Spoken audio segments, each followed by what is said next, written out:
non-animal or that are non-bird animals. We got over 600 pictures, as varied as you can have, and we looked first at the results at the superordinate level. Well, you know pretty well now this reaction time distribution.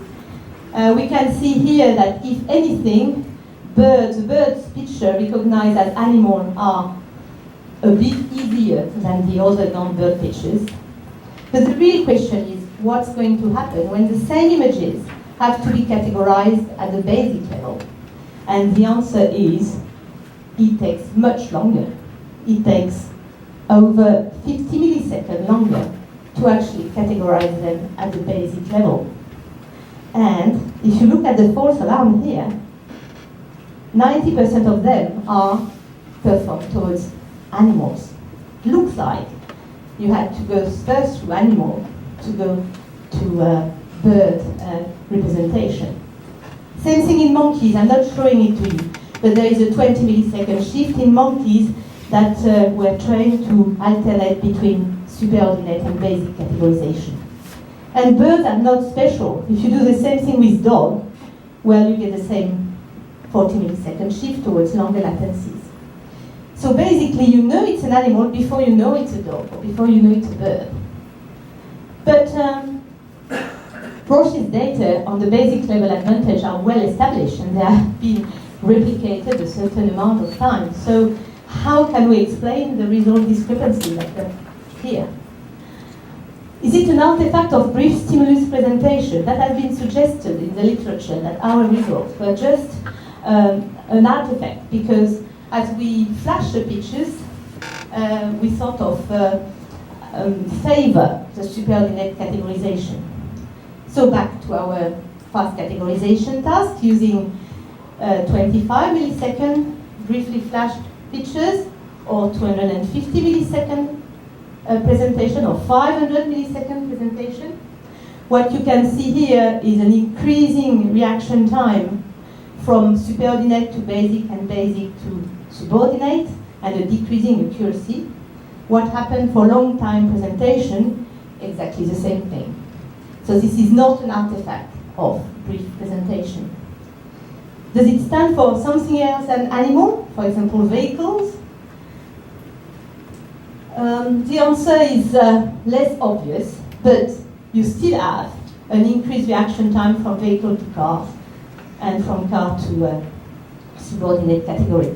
What we never replicated using, just note that, using visual presentation and motor response. We never have any verbal responses. We never use words. We use pictures and motor response. We never reproduce any basic level advantage. Okay, so fast categorization seen with superordinate category, but more time is needed for basic and subordinate. What is the additional processing time for? We need actually attention, focused attention, to be able to process an image at the basic level. Back to the dual task. This is why I was explaining you in detail this dual task. And this time, we are going to present in periphery a natural picture and ask the subject to categorize that picture as an animal, as a bird or as a dog among other animals. So remember, we had vehicle among other non-vehicles in blue here, animal against non-animal in red here. What happened now if the subjects are asked to categorize cars among non-vehicle and dogs among other animals? And the answer might be very surprising, but you are extremely good. What does that mean? That means that by default, object categories are processed up to the basic level, at least. I didn't try the subordinate level. But that's another implication. It's when two objects are processed in close succession, then the processing of the second object should be perturbed by the representation that is active from the first object. because if you look at neurophysiology, then the selective population of neurons have a sustained response even when the object has disappeared. So let us try another task, a priming task. First stimulus, flash for 20 milliseconds, but just ignore it, okay? This is what the subjects are told. Short SOA or longer SOA, and then a second stimulus. And this time, you have to process it up to the basic level. Okay? This is just a priming task, but it is very surprising that this kind of priming task has been done several, well, I can't say, thousands of times, I will say, using words and pictures, but very, very seldom using two pictures in a row. Okay. Bird. Let us say you activate by default a bird representation. Bird. You reactivate the same representation.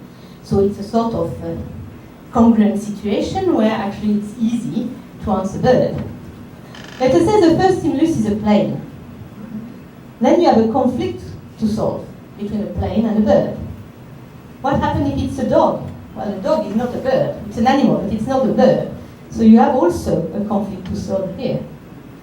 So what's happening in terms of performance? This is in green. What happens with when birds are primed by birds? You have a certain level of reaction time and a certain level of error rate. When the bird is primed by a non-bird or non-bird animal, then you have an increase in reaction time which is much stronger.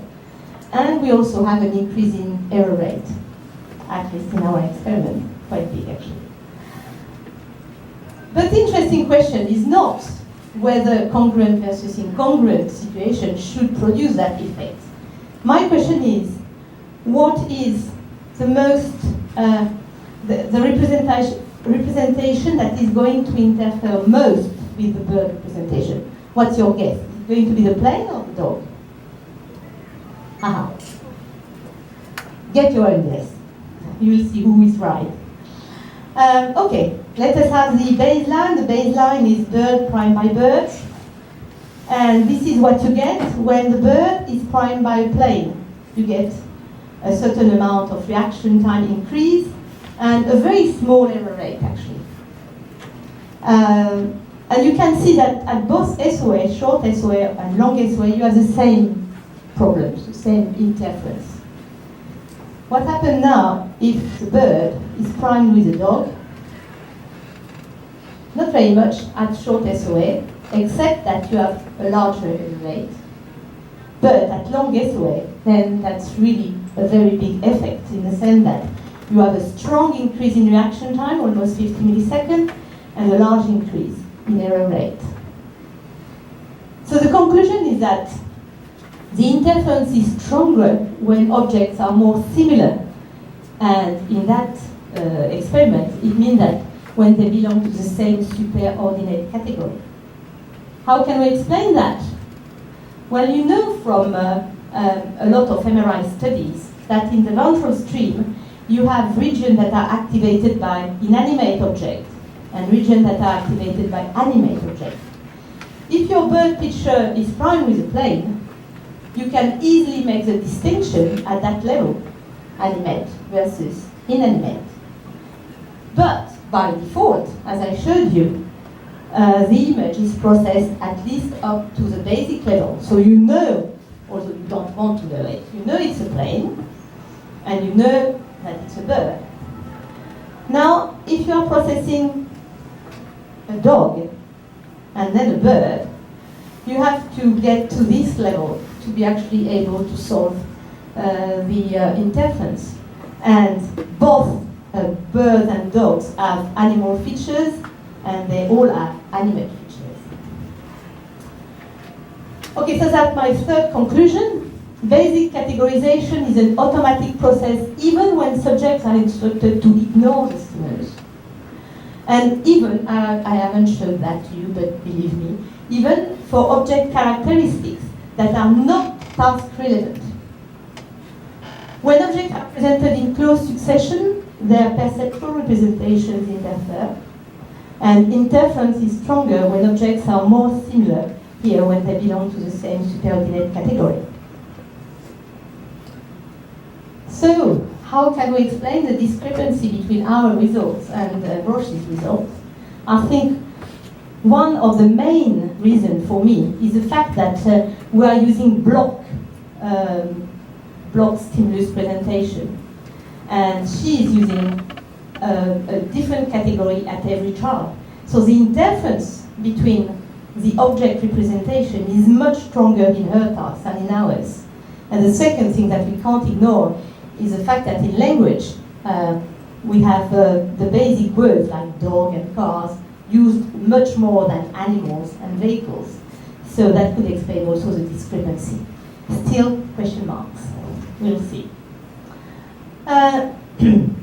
So we need additional processing time to go from basic category, to go from superordinate category to basic. So we are back to the cost to find type of processing.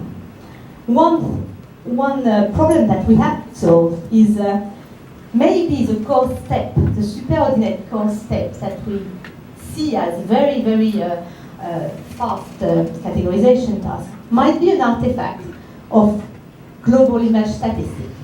This was suggested by the group of Toralba and Oliva in 2003, saying every natural image has a very specific spectral signature. So you know when you are in front of a natural scene, you know when you are in front of an artificial scene, you know when you are in front of an artifactual object or when you are in front of a natural object. And moreover, and it was not nice for us, they showed that using their model, they could actually do very well the animal, non-animal task. So maybe global statistic was enough. Our subjects were not processing at all the object. They were just doing global statistics analysis. So what did we do? We took two contexts, grayscale pictures so that we had no bias with colors, two objects, I left you with same luminance, same contrast, same pixel surface, same size in real life, same position in the image, etc., etc. And you make 4 images. And you do quite a lot of that. It's very time consuming, ask my students. They are up now to 500 set of 4 images like that, okay? The nice thing when you do the spectral signature of these images is that if subjects are relying on global statistics, they should say animal to these 2 kinds of image category. If they use the object, they should say animal to these 2 images that have very different spectral signatures. Your guess? This is a model of Toralba and Oliva on normal pictures, 85%. Our subject actually scored 94%. What happened on our set of 4 images? Well, the model is at random, so that's nice. The model can't do it, but we can do it. And so monkey can do it as well. So subjects rely on objects. They just not rely on global statistics. But they might rely a little bit on global statistics. Why do I say that? It's because when you look at these 4 pictures, you can say these ones are much more congruent, I would say, than these ones. So you should find a difference between congruent and incongruent pictures. And you find it. In green, the congruent pictures, in blue, the incongruent pictures, and the reaction time distribution here, and the D prime, dynamic D prime here, it's easier to see it here. You can see that when you process an incongruent association between the object and the context, your latency of your response latency shifted towards longer latency, and you get an impact also on accuracy. Monkeys have the same effect. They also are sensitive to the contextual effect. And this contextual effect is much more increased with age. If you are young, here, most people in the room, if you are old like me, or very old, like people that we tested over 80, you can see that the increase that it's going on between the congruent and incongruent scene is much more amplified with age, and the decrease in accuracy is also very much amplified. Although the performance on the congruent scene is almost similar. Okay, so fast categorization cannot be explained by fast extraction of verbal image statistics. Interference between object and context processing flows support massive parallelism and automaticity. But there is one question: how can monkey perceive incongruence? I mean, basically, the only thing they know about is thousands of pictures they have been trained with. And to explain that, I think I would like to talk about implicit learning, the implicit learning that Chen and Yang have shown in visual search paradigm, where they were using visual search tasks like this one. You have to find the G among L, but sometimes they had displays like this one that were repeated. And when the display was repeated, the target was always in the same place. You can see in red that with repeated display, the reaction time of the subject to find the target was progressively going down. But subjects were not able to tell that this display was more familiar than other. So it was implicit learning and not explicit learning. And if I look at all the images that my monkeys have been processing since they were included in the tasks, where animals are in natural settings and non-animals are in non-natural settings. So this is definitely an association which is strong. And how can I actually use this interaction of between object and context processing flow in a feed-forward interpretation of the processing?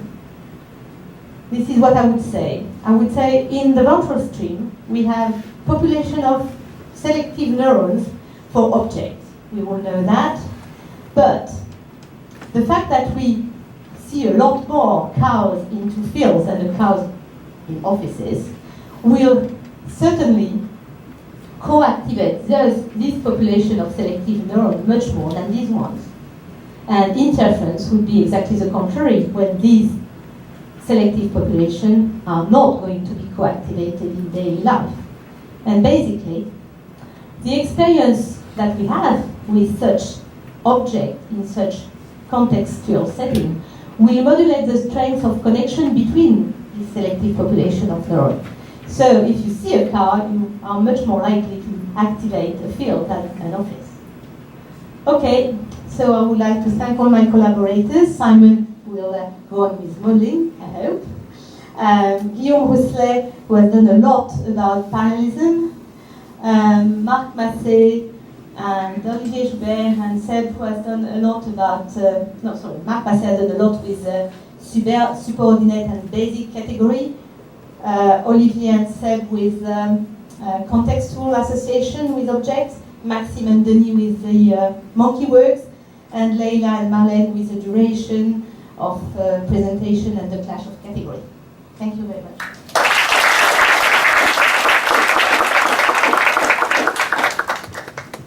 Any questions? Have you found work on environmental changes? Have you found work on changes? I guess more generally in terms of the effect of the experience, how about the expert in a specific category? We have tried to start with bird experts and dog experts. Unfortunately, we didn't go further since our bird expert didn't show any more effect than the ones that are known in the literature. They are much better at the subordinate level. But they didn't show any sign of difference between the superordinate and the basic level.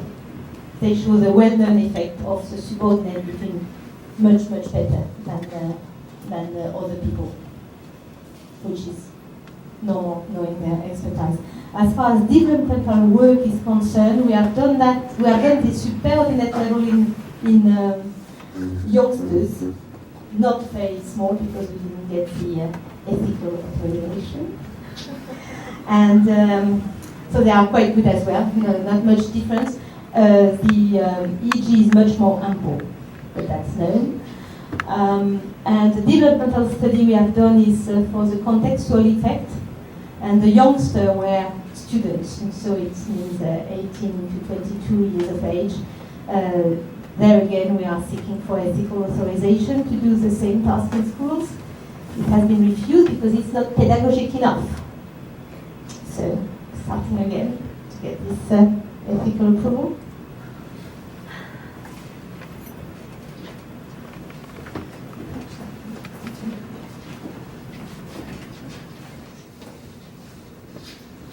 Thank you, very interesting.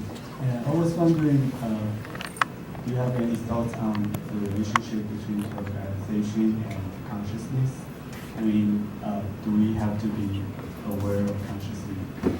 And also have you tried showing the stimulus less than 20 milliseconds for the subliminal level? We have, I will answer first the second question. So we went, the more extreme kind of presentation we did was 6.25 millisecond presentation, which is getting the screen refreshing rate as fast as we could, with a mask behind the image. So basically you reach optimal performance with 6.25 millisecond image when you have an SOA between the image and the mask of 40 milliseconds. You need 40 milliseconds of undisrupted processing to be able to do the task optimally. That was the second part of your question. The first part was about consciousness. I believe you are totally non-conscious of what you do. The reason why I say that is the fact that not only we did that with 2 images, but we also did a task in which the image was presented in 9 different positions all along the horizontal meridian, horizontal field, and you can do the task at that eccentricity. So it's pretty difficult, I can tell you, to tell what animal you have seen. Actually, you say, I just answer at random, but you are not. And we did also that in an extreme condition where the images are in black and white, and you reduce the contrast. You keep 3% of the initial contrast, and this is the only condition where you can reach chance level. With 5%, you are not at chance level yet. So there again, all subjects have answered at random, but they don't. So I think we are not conscious when we answer. We don't have. I agree with that correction.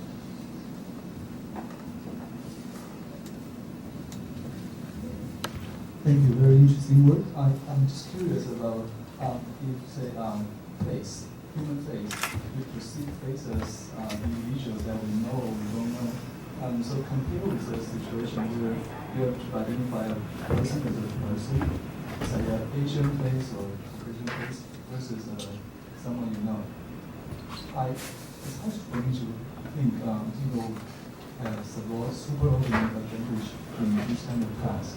And also, I was wondering, the basic level advantage in Roche at all.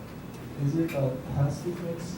Say, you're using a so-called verification, or like, is this a bird or animal?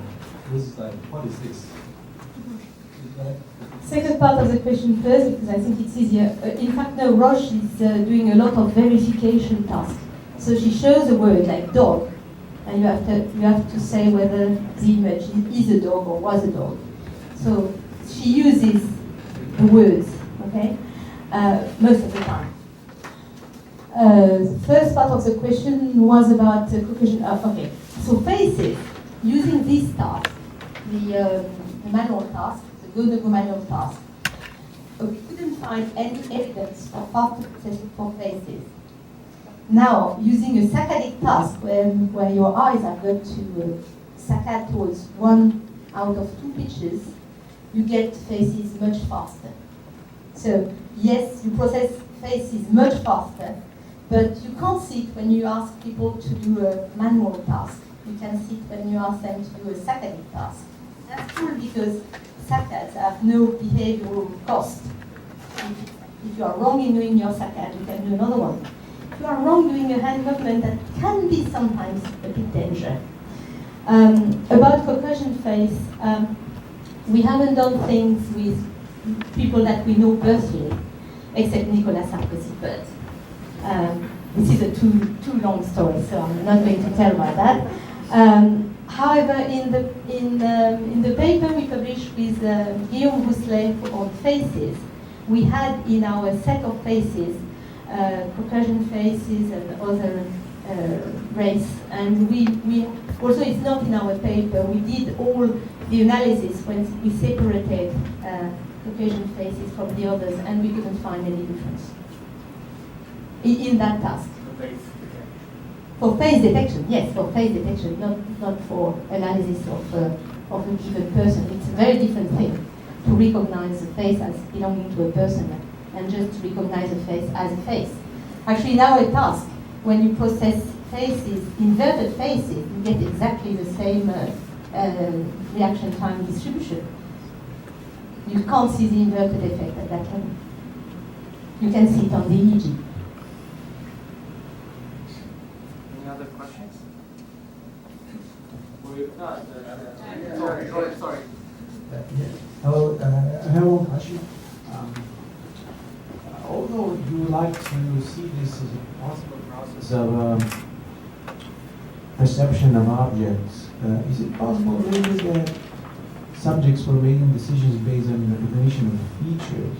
Mm-hmm. So I don't have to recognize entire animal, but if I recognize a part of animal, it will be sufficient for me to make a decision that this is an animal, right? So how about object perception and feature perception? I would agree completely. We haven't solved that problem. I've got only two answers on that.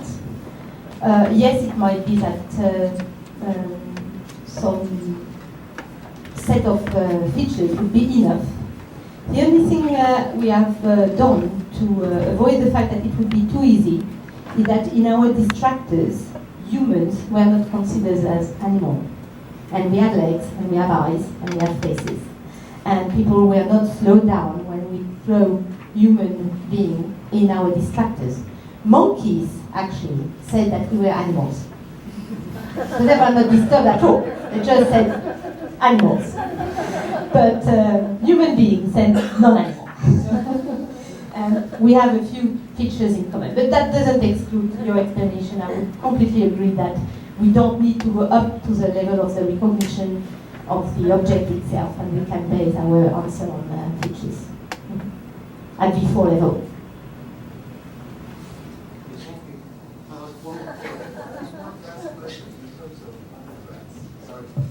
We are teaching undergrad courses, and I teach perception before. I always taught students like some of the amazing findings like yours, also included in the recent textbooks. What's the analogy of, say, in the classic cognitive science textbook, we're told about spurtings, like very short-term memories decay very fast. How to make an analogy of your recent findings in this very short period of amazing abilities people behave in this context of perception? I do believe that even if they are flashed for 20 milliseconds, you can have memory traces for the images. Am I answering your question in saying that? Because there is also work from Christian Kaiser showing that even with 6.5 milliseconds, he published with 14 milliseconds, but he's happily talking about 7 milliseconds in conference. You can have sustained activity in your normal population. This is the first answer. But with 20 millisecond presentation, you can have a memory trace that is built, especially if you repeat the stimulus. So there is a paper of mine that where people were actually performing the non-animal categorization task for images repeatedly for 3 weeks, and they had a very good memory about the images that were flashed like that. Never a chemist cake here. Just in seeking crosswalk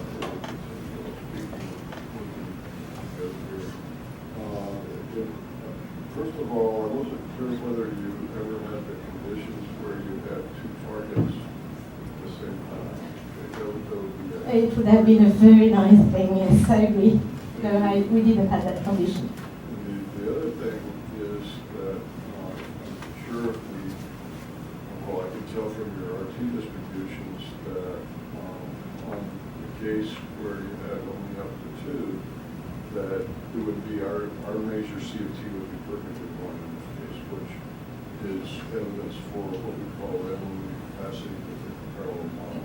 That's the only kind of model that would make that prediction. And then so you start to lose parallelism with more, but of course we call that limited capacity. And we don't know whether you're switching architecture to serial or whether you're just getting interference or whether your resources are limited. And that is an interesting question because then we can ask health and perhaps our neurophysiological friends on distinguishing whether it's limited resources or whether you're getting some kind of interference across the channels or what causes like loss of capacity. I will completely agree with you. I've got only a problem when you flash 2 natural scenes. You have to think about the parallelism in between the objects, but also in between the scenes. And I don't know if you have seen the different stimuli that we had in the little trial that I showed, but the scenes can be at different view distance. So you have to process in the same time very close views from very far views. So I would not know how to ask the question. Maybe you would pose the question much better than I would. Because you have to think about the parallelism within an image and in between 2 images that have nothing in common very often. Not even the distance with which the view was taken. So it's a bit difficult to ask the question. Maybe we could start by using 2 isolated objects, but we haven't done that. I think we can do it, but part of the reason I think we're here is to investigate these kinds of issues together, and I think also we should cross looking up some special mini workshops for people with different backgrounds to try to address some of these issues. That's right. Thank you.